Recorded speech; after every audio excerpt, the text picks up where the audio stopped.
I'm Pat Tully from the Ketchikan Public Library. Welcome to Reading Aloud. This week I'll be reading Stephen Crane. He's best known as the author of The Red Badge of Courage, a realistic account of a soldier's coming of age during the Civil War. Interestingly, Crane was born in 1871 and he'd never been a soldier. He was a journalist and well-respected writer during his short life. He died of tuberculosis at the age of 28 in the year 1900. So I'm going to read a short story and an article of his and a few of his poems. So here we go. So I'll start with the short story, which is called The Veterans. Out of the low window could be seen 3 hickory trees placed irregularly in a meadow that was resplendent in springtime green. Further away, the old dismal belfry of the village church loomed over the pines. A horse, meditating in the shade of one of the hickories, lazily swished his tail. The warm sunshine made an oblong of vivid yellow on the floor of the grocery. "Could you see the whites of their eyes?" asked the man who was seated on a soapbox. "Nothing of the kind," replied old Henry warmly. "Just a lot of flitting figures, and I let go at where they appeared to be the thickest. Bang!" "Mr. Fleming," said the grocer. His deferential voice expressed somehow the old man's exact social weight. "Mr. Fleming, you never was frightened much in them battles, was ya?" The veteran looked down and grinned. Observing his manner, the entire group tittered. "Well, I guess I was," he answered finally. "Pretty well scared sometimes. Why, in my first battle I thought the sky was falling down. I thought the world was coming to an end. You bet I was scared." Everyone laughed. Perhaps it seemed strange and rather wonderful to them that a man should admit the thing, and in the tone of their laughter there was probably more admiration than if old Fleming had declared that he had always been a lion. Moreover, they knew that he ranked as an orderly sergeant. So their opinion of his heroism was fixed. None, to be sure, knew how an orderly sergeant ranked. But then it was understood to be somewhere just shy of a major general's stars. So when old Henry admitted that he had been frightened, there was a laugh. "The trouble was," said the old man, "I thought they were all shooting at me. Yes, sir. I thought every man in the other army was aiming at me in particular and only me. And it seemed so darned unreasonable. You know, I wanted to explain to them what an almighty good fellow I was, because I thought then they might quit all trying to hit me. But I couldn't explain, and they kept on being unreasonable. Blim, blam, bang. So I run." 2 little triangles of wrinkles appeared at the corners of his eyes. Evidently he appreciated some comedy in this recital. Down near his feet, however, little Jim, his grandson, was visibly horror-stricken. His hands were clasped nervously, and his eyes were wide with astonishment at this terrible scandal, his most magnificent grandfather telling such a thing. "That was at Chancellorsville. Of course, afterwards I got kind of used to it. A man does. Lots of men, though, seem to feel it all right from the start. I did as soon as I got round to it, as they say now, but at first I was pretty flustered. Now, there was young Jim Conklin, old Cy Conklin's son. That used to keep the tannery. You none of 'em recollect him. Well, he went into it from the start just as if he was born to it. But with me it was different. I had to get used to it. When little Jim walked with his grandfather, he was in the habit of skipping along on the stone pavement in front of the 3 stores and the hotel of the town, and betting that he could avoid the cracks. But upon this day he walked soberly, with his hand gripping 2 of his grandfather's fingers. Sometimes he kicked abstractedly at dandelions that curved over the walk. Anyone could see that he was much troubled. "There's Sickles' colt over there in the meadow, Jimmy," said the old man. "Don't you wish you owned one like him?" Said the boy with a strange lack of interest. He continued his reflections. Then he finally ventured, "Grandpa, now, was that true what you was telling those men?" "What?" asked the grandfather. "What was I telling 'em?" "Oh, about your running." "Why, yes, that was true enough, Jimmy. It was my first fight, and there was an awful lot of noise, you know. Jimmy seemed dazed that this idol of its own will should so totter. His stout, boyish idealism was injured. Presently the grandfather said, "Sickles' colt is going for a drink. Don't you wish you owned Sickles' colt, Jimmy?" The boy merely answered, "He ain't as nice as ourn." He lapsed then into another moody silence. One of the hired men, a Swede, desired to drive to the county seat for the purposes of his own. The old man loaned a horse and unwashed buggy. It appeared later that one of the purposes of the Swede was to get drunk. After quelling some boisterous frolic of the farm hands and boys in the street, the old man had that night gone peacefully to sleep when he was aroused by clamoring at the kitchen door. He grabbed his trousers, and they waved out behind as he dashed forward. He could hear the voice of the Swede, screaming and blubbering. He pushed the wooden button, and as the door flew open, the Swede, a maniac, stumbled inward, chattering, weeping, still screaming, "The barn fire! Fire! Fire! The barn fire! Fire! Fire! Fire!" There was a swift and indescribable change in the old man. His face ceased instantly to be a face. It became a mask, a gray thing, with horror written about the mouth and eyes. He hoarsely shouted at the foot of the little rickety stairs, and immediately, it seemed, there came down an avalanche of men. No one knew that during this time the old lady had been standing in her nightclothes at the bedroom door, yelling, "What's the matter? What's the matter? What's the matter?" When they dashed toward the barn, it presented to their eyes its usual appearance, solemn, rather mystic in the black night. The Swede's lantern was overturned at a point some yards in front of the barn doors. It contained a wild little conflagration of its own, and even in their excitement some of those who ran felt a gentle secondary vibration of the thrifty part of their minds at sight of this overturned lantern. Under ordinary circumstances it would have been a calamity. But the cattle in the barn were trampling, trampling, trampling, and above this noise could be heard a humming like the song of innumerable bees. The old man hurled aside the great doors, and a yellow flame leaped out at one corner and sped and wavered frantically up the old gray wall.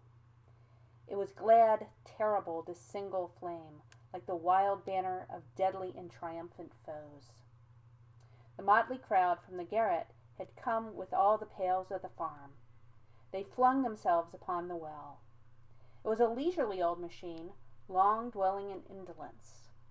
It was in the habit of giving out water with a sort of reluctance. The men stormed at it, cursed it, but it continued to allow the buckets to be filled only after the wheezy windlass had howled many protests at the mad-handed men. With his opened knife in his hand, old Fleming himself had gone headlong into the barn, where the stifling smoke swirled with the air currents, and where could be heard in its fullness the terrible chorus of the flames, laden with tones of hate and death, a hymn of wonderful ferocity. He flung a blanket over an old mare's head, cut the halter close to the manger, led the mare to the door, and fairly kicked her out to safety. He returned with the same blanket and rescued one of the work horses. He took 5 horses out, and then came out himself with his clothes bravely on fire. He had no whiskers and very little hair on his head. They soused 5 pailsful of water on him. His eldest son made a clean miss with the 6th pailful, because the old man had turned and was running down the decline around to the basement of the barn, where there were stanchions of the cows. Someone noticed at the time that he ran very lamely, as if one of the frenzied horses had smashed his hip.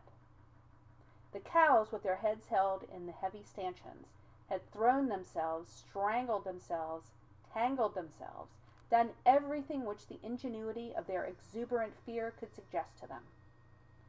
Here, as at the well, the same thing happened to every man save one. Their hands went mad. They became incapable of everything save the power to rush into dangerous situations. The old man released the cow nearest the door, and she, blind, drunk with terror, crashed into the Swede. The Swede had been running to and fro, babbling. He carried an empty milk pail, to which he clung with an unconscious, fierce enthusiasm. He shrieked like one lost as he went under the cow's hooves, and the milk pail, rolling across the floor, made a flash of silver in the gloom. Old Fleming took a fork, beat off the cow, and dragged the paralyzed Swede into the open air. When they had rescued all the cows save one, which had so fastened herself that she could not be moved an inch, they returned to the front of the barn and stood sadly, breathing like men who had reached the final point of human effort. Many people had come running. Some had even gone to the church, and now from the distance rang the coxswain note of the old bell. There was a long flare of crimson on the sky, which made remote people speculate as to the whereabouts of the fire. The long flames sang their drumming chorus in voices of the heaviest bass. The wind whirled clouds of smoke and cinders into the faces of the spectators. The form of the old barn was outlined in black amid these masses of orange-hued flames. And then came the Swede again, crying as one who is the weapon of the sinister fates. "The colts! The colts! You have forgot the colts!" Old Fleming staggered. It was true, they had forgotten the 2 colts in the box stalls at the back of the barn. "Boys," he said, "I must try and get 'em out." They clamored about him then, afraid for him, afraid of what they should see. Then they talked wildly to each other. "Why, it's sure death. He would never get out. Why, it's suicide for a man to go in there." Old Fleming stared absent-mindedly at the open doors. "The poor little things," he said. He rushed into the barn. When the roof fell in, a great funnel of smoke swarmed toward the sky, as if the old man's mighty spirit, released from its body, a little bottle, had swelled like the genie of fable. The smoke was tinted rose hue from the flames, and perhaps the unutterable midnights of the universe will have no power to daunt the color of this soul. The end. Next, I'm going to read an article that he wrote in 1895 about a drought in Nebraska in 1894. Eddyville, Dawson County, Nebraska, February 22nd. The vast prairies in this section of Nebraska contain a people who are engaged in a bitter and deadly fight for existence. Some of the reports telegraphed to the east have made it appear that the entire state of Nebraska is a desert. In reality, the situation is serious, but it does not include the whole state. However, people feel that 30 counties in pain and destitution is sufficient. The blot that is laid upon the map of the state begins in the north beyond Custer County. It is there about 50 miles wide. It slowly widens then in a southward direction until when it crosses the Platte River it is over 100 miles wide. The country to the north and to the west of this blot is one of the finest grazing grounds in the world, and the cattlemen there are not suffering. Valentine is in this portion which is exempt. To the eastward the blot shades off until one finds moderate crops. In June 1894, the bounteous, prolific prairies of this portion of Nebraska were ashine with the young and tender green of growing corn. Round and fat cattle filled the barnyards of the farmers. The trees that were congregated about the little homesteads were of the vivid and brave hue of healthy and vigorous vegetation. The towns were alive with the commerce of an industrious and hopeful community. These mighty brown fields, stretching for miles under the imperial blue sky of Nebraska, had made a promise to the farmer. It was to compensate him for his great labor, his patience, his sacrifices. Under the cool blue dome the winds gently rustled the arrays of waist-high stalks. Then, on one day about the 1st of July, there came a menace from the southward. The sun had been growing prophetically more fierce day by day, and in July there began these winds from the south, mild at first and subtle like the breaths of the panting countries of the tropics. The corn in the fields underwent a preliminary quiver from this breeze, burdened with an omen of death. In the following days it became stronger, more threatening. The farmers turned anxious eyes toward their fields, where the corn was beginning to rustle with a dry and crackling sound, which went up from the prairie like cries. Then from the southern horizon came the scream of a wind hot as an oven's fury. Its valor was great in the presence of the sun. It came when the burning disk appeared in the east, and it weakened when the blood-red, molten mass vanished in the west. From day to day it raged like a pestilence.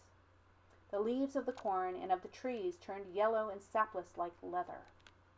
For a time they stood the blast in the agony of a futile resistance. The farmers, helpless, with no weapon against this terrible and inscrutable wrath of nature, were spectators at the strangling of their hopes, their ambitions, all that they could look to from their labor. It was as if, upon the massive altar of the earth, their homes and their families were being offered in sacrifice to the wrath of some blind and pitiless deity. The country died. In the rage of the wind, the trees struggled, gasped through each curled and scorched leaf, then, at last, ceased to exist, and there remained only the bowed and bare skeletons of trees. The corn, shivering as from fever, bent and swayed abjectly for a time. Then one by one the yellow and tinder-like stalks, twisted and pulled by the rage of the hot breath, died in the fields, and the vast and sometimes beautiful green prairies were brown and naked. In a few weeks, this prosperous and garden-like country was brought to a condition of despair. But still this furnace wind swept along the dead land, whirling great clouds of dust, straws, blades of grass. A farmer, gazing from a window, was confronted by a swirling tempest of dust that intervened between his vision and his scorched fields. The soil of the roads turned to powder in this tempest, and men traveling against the wind found all the difficulties of some hideous and unnatural snowstorm. At nightfall the winds always vanished, and the sky, which had glistened like a steel shield, became of a soft blue, as the purple shadows of a merciful night advanced from the west. These farmers now found themselves existing in a virtual desert. The earth from which they had wrested each morsel, which they had put into their mouths, had now abandoned them. Nature made light of her obligation under the toil of these men. The vast tract was now a fit place for the nomads of Sahara. And yet, for the most part, there was no wavering, no absence of faith in the ultimate success of the beautiful soil. Some few despaired at once and went to make new homes in the north, in the south, in the east, in the west.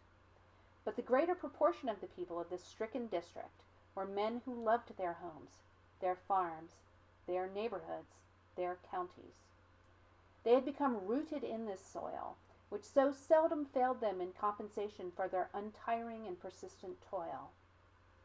They could not move all the complexities of their social life and their laboring life. The magic of home held them from traveling toward the promise of other lands. And upon these people there came the weight of the strange and unspeakable punishment of nature. They are a fearless folk, completely American. Their absolute types are now sitting about New England dinner tables. They summoned their strength for a long war with cold and hunger. Prosperity was at the distance of a new crop of 1895. It was to be from August to August. Between these months loomed the great white barrier of the winter of 1894-95. It was a supreme battle to which to look forward. It required the profound and dogged courage of the American peoples who have come into the West to carve farms, railroads, towns, cities, in the heart of a world fortified by enormous distances. The weakest were, of course, the first to cry out at the pain of it. Farmers, morally certain of the success of the crop, had already gone into debt for groceries and supplies. The hot winds left these men without crops and without credit. They were instantly confronted with want. They stood for a time reluctant. Then, family by family, they drove away to other states where there might be people who would give them their great muscular hands opportunity to earn food for their wives and little children. Then came the struggle of the ones who stood fast.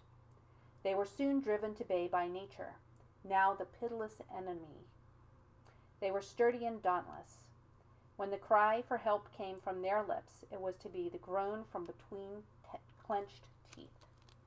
Men began to offer to work at the rate of 25 cents a day. But presently, in the towns, no one had work for them, and, after a time, barely anyone had the 25 cents a day which they dared invest in labor. Life in the little towns halted. The wide roads, which had once been so busy, became the dry veins of the dead land. Meanwhile, the chill and tempest of the inevitable winter had gathered in the north and swept down upon the devastated country. The prairies turned bleak and desolate. The wind was a direct counterpart of the summer. It came down like wolves of ice. And then was the time that from this district came that first wail, half impotent rage, half despair. The men went to feed the starving cattle in their tiny allowances in clothes that enabled the wind to turn their bodies red and then blue with cold. The women shivered in the houses where fuel was as scarce as flour, and flour was sometimes as scarce as diamonds. The cry for aid was heard everywhere. The people of a dozen states responded in a lavish way and almost at once. A relief commission was appointed by Governor Holcomb at Lincoln to receive the supplies and distribute them to the people in want. The railroad companies granted transportation to the cars that came in loaded with coal and flour from Iowa and Minnesota, fruit from California, groceries and clothing from New York and Ohio, and almost everything possible from Georgia and Louisiana. The Relief Commission became involved in a mighty tangle. It was obliged to contend with enormous difficulties. Sometimes a car arrives in Lincoln practically in pawn.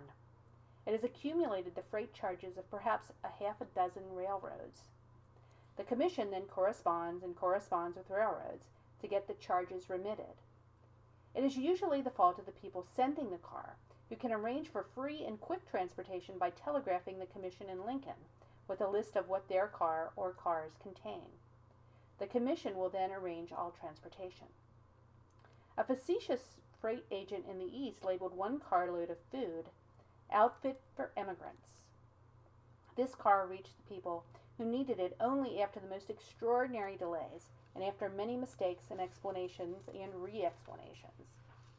Meanwhile, a certain minority began to make war upon the commission at the expense of the honest and needy majority. Men resorted to all manner of tricks in order to seduce the commission into giving them supplies which they did not need. Also, various unscrupulous persons received donations of provisions from the East and then sold them to the people at a very low rate, it is true, but certainly at the most obvious of profits. The commission detected one man selling a donated carload of coal at the price of 40 cents per ton. They discovered another man who had collected some $2,000 from charitable folks in other states, and of this sum he really gave to the people about $800. The commission was obliged to make long wars upon all these men who wished to practice upon the misery of the farmers. As is mentioned above, this stricken district does not include in any manner the entire state of Nebraska, but nevertheless certain counties that are not in the drought portion had no apparent hesitation about vociferously shouting for relief.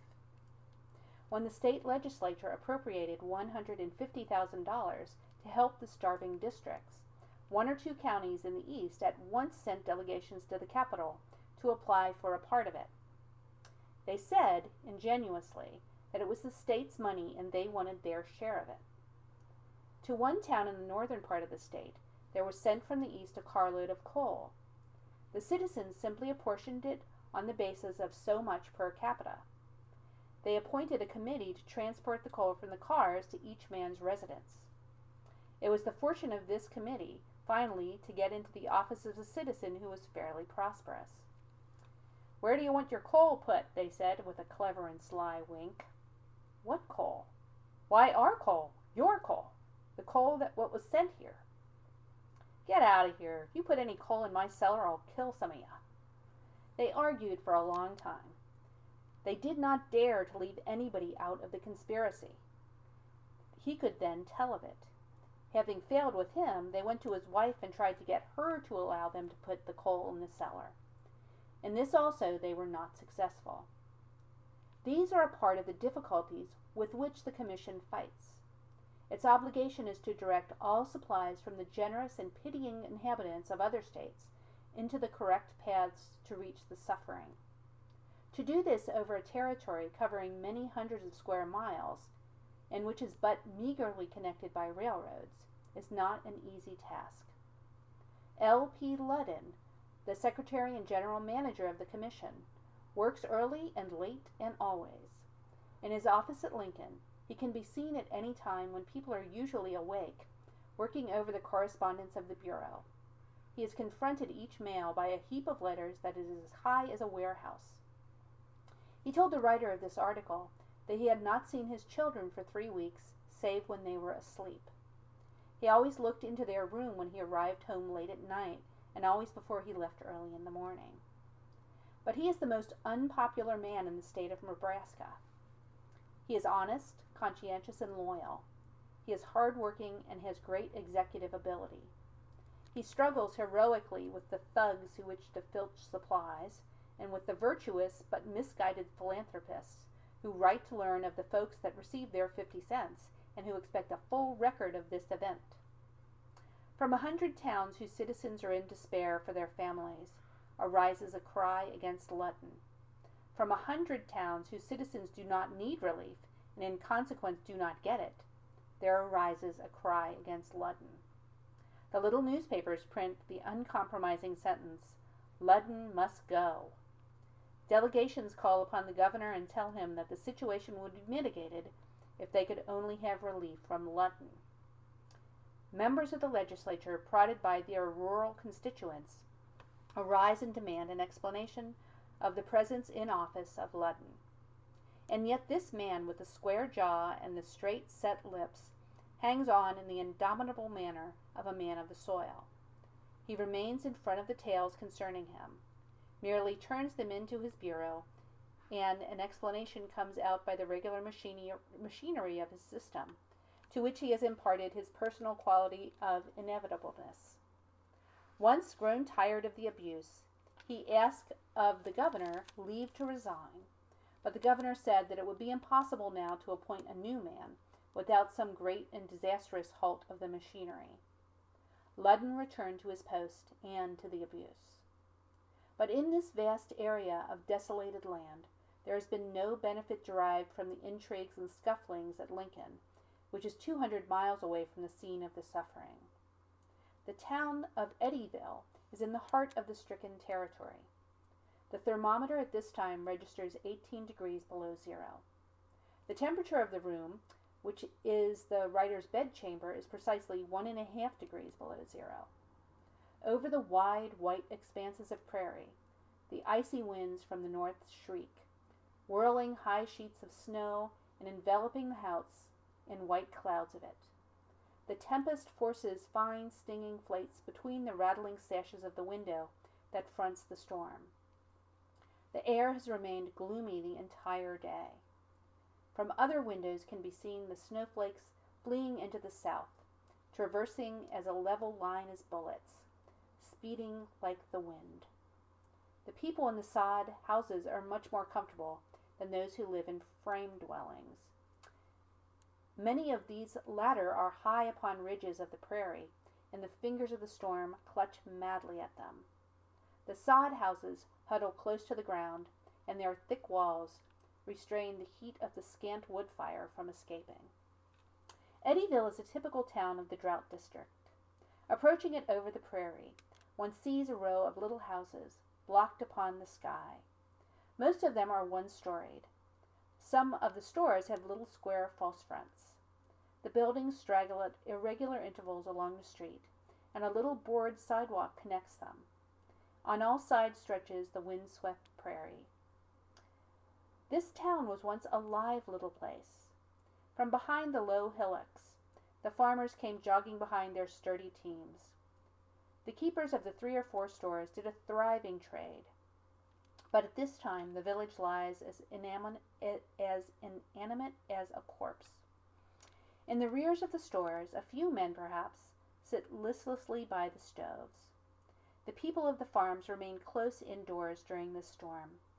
They have not enough warm clothing to venture into the terrible blasts. One can drive past house after house without seeing signs of life, unless it be a weak curl of smoke scudding away from a chimney. Occasionally, too, one finds a deserted homestead, a desolate and unhappy thing upon the desolate and unhappy prairie. And for miles around this town lie the countless acres of the drought-pestered district. Some distance from here, a man was obliged to leave his wife and baby and go into the eastern part of the state to make a frenzied search for work that might be capable of furnishing them with food. The woman lived alone with her baby until the provisions were gone. She had received a despairing letter from her husband. He was still unable to get work. Everybody was searching for it. None had it to give. Meanwhile, he had ventured a prodigious distance from home. The nearest neighbor was 3 miles away. She put her baby in its little ramshackle carriage and traveled the 3 miles. The family there shared with her as long as they could, 2 or 3 days. Then she went on to the next house. There, too, with the quality of mercy which comes with incredible suffering, they shared with her. From house to house she went pushing her baby carriage. She received a meal here, 3 meals here, a meal and a bed here. The baby was a weak and puny child. During this swirling storm, the horses huddled abjectly and stolidly in the fields, their backs humped and turned toward the eye of the wind, their heads near the ground, their manes blowing over their eyes. Ice crusted their soft noses. The rider asked a farmer this morning, "How will your horses get through the winter?" "I don't know," he replied calmly. "I ain't got nothing to give 'em. I got to turn 'em out and let 'em rustle for theirselves. Of course, if they get enough to live on, all right, and if they don't, they'll have to starve." "And suppose there are a few more big storms like this one?" "Well, I don't suppose there'll be a horse left around here by plowing time then. The people ain't got nothing to feed 'em in the spring. A horse'll rustle for himself in the snow, and then when the spring rains come, he'll go all to pieces unless he gets good nursing and feeding. But we won't have nothing to give 'em." Horses are, as a usual thing, cheaper in this country than good saddles, but at this time there is a fair proportion of men who would willingly give away their favorite horses if they could thus ensure the animals warm barns and plenty of food. But the people cannot afford to think now of these minor affections of their hearts. The rider rode 45 miles through the country recently. The air turned the driver a dark shade until he resembled some kind of purple Indian from Brazil, and the team became completely coated with snow and ice, as if their little brown bodies were in quaint ulsters.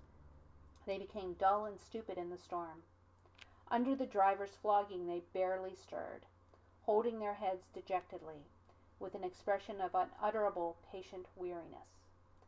6 men were met upon the road. They strode along silently with patches of ice upon their beards. The fields were for the most part swept bare of snow, and there appeared then the short stumps of the corn, where the hot winds of the summer had gnawed the stalks away. Yet this is not in any sense a type of Nebraska storm. It is phenomenal. It is typical only of the misfortunes of this part of the state. It is commensurate with other things, that this tempest should come precisely at the time when it will be remarkable if certain of the people endure it. Eddyville received a consignment of aid recently. There were 80 sacks of flour and a dozen boxes of clothing. For miles about the little village, the farmers came with their old wagons and their ill-fed horses. Some of them blushed when they went before the local committee to sign their names and get the charity. They were strong, fine, sturdy men, not bended like the eastern farmer, but erect and agile. Their faces occasionally expressed the subtle inner tragedy, which relief of food and clothing at this time can do but little to lighten. The street was again lively, but there was an elemental mournfulness in the little crowd. They spoke of the weather a great deal. 2 days afterwards, the building where the remainder of the relief stores had been put away burned to the ground. A farmer in Lincoln County recently said, "No, I didn't get no aid. I had to drive 25 miles to get my flour and then drive back again, and I didn't think the team would stand it. They'd been poor fed so long. Besides, I had to put up $1 to keep the team overnight, and I didn't have none. I ain't got no aid." "How did you get along?" "Don't get along, Miss Stranger. Who the hell told you that I did get along?" In the meantime, the businessmen in the eastern part of the state, particularly in the splendid cities of Omaha and Lincoln, are beginning to feel the Great Depression resulting from extraordinary accounts which have plastered the entire state as a place of woe. Visitors to the country have looked from car windows to see famine-stricken bodies of the farmers lying in the fields, and have trod lightly in the streets of Omaha to keep from crushing the bodies of babes. But the point should be emphasized that the grievous condition is confined to a comparatively narrow section of the western part of the state. Governor Holcomb said to this writer, "It is true that there is much misery in the state, but there is not the universal privation which has been declared. Crop failure was unknown until 1890, when the farmers lost much of their labor. But at that time, and in 1893, when a partial loss was experienced, the eastern half of the state was able to take care of the western half, where the failure was pronounced. This year has been so complete a failure as to reduce many to extreme poverty, but I do not think that there are more than 20% at present in need.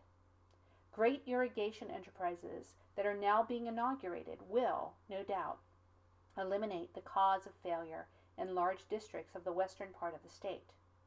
The grain that is produced and stock that is raised in this state put it in the front rank of the great agricultural commonwealths. I have no doubt that in a year or two her barns will be overflowing. I see nothing in the present situation, nor in the history of the state, as I have observed it for 16 years, that ought to discourage those who contemplate coming here to make homes. In the western part of the state, a vast amount of unwise speculation has caused great losses. But that part of the country cannot be excelled for grazing, and irrigation will, no doubt, render it safe and profitable for agriculture. In the greater part of the state, the people are suffering no more than a large percentage of the agricultural districts of other states. It has been brought about as much by the general national depression as by local causes. It is probable that a few years will see farms in the Great Platte River Valley watered by irrigation, but districts that have not an affluence of water will depend upon windmills. The wells in this state never fail during a drought. They furnish an abundance of cool and good water. Some farmers plan to build little storage reservoirs upon the hillocks of the prairie. They are made by simply throwing up banks of earth and then allowing cattle to trample the interiors until a hard and watertight bottom is formed. In this manner, a farmer will be, in a degree, independent of the most terrible droughts. Taking the years in groups of 5, the rainfall was at its lowest from 1885 to 1890, when the average was 22.34 inches. The general average for 1891, 92, and 93 was 23.85 inches. But 1894 now enters the contest with a record of but 13.10 inches. People are now shouting that Nebraska is to become arid. In past years, when rainfalls were enormous, they shouted that Nebraska was to become a great pond. The final quality of these farmers who have remained in this portion of the state is their faith in the ultimate victory of the land and their industry. They have a determination to wait until nature, with her mystic processes, restores to them the great prosperity and bounty of former years. If a man stays right by this country, he'll come out all right in the end. Almost any man in the district will cease speaking of his woes to recite the beauties of the times when the great rolling prairies are green and golden with the splendor of young corn. The streams are silver in the light of the sun. And when, from the wide roads and little homesteads, there arises the soundless essence of a hymn from a happy and prosperous people. But then there now is looming the eventual catastrophe that would surely depopulate the country. These besieged farmers are battling with their condition with an eye to the rest and success of next August. But if they can procure no money with which to buy seed when spring comes around, the calamity that ensues is an eternal one, as far as they and their farms here are concerned. They have no resort then but to load their families in wagons behind their hungry horses and set out to conquer these great distances, which like walls shut them from the charitable care of other and more fortunate communities. In the meantime, they depend upon their endurance, their capacity to help each other, and their steadfast and unyielding courage.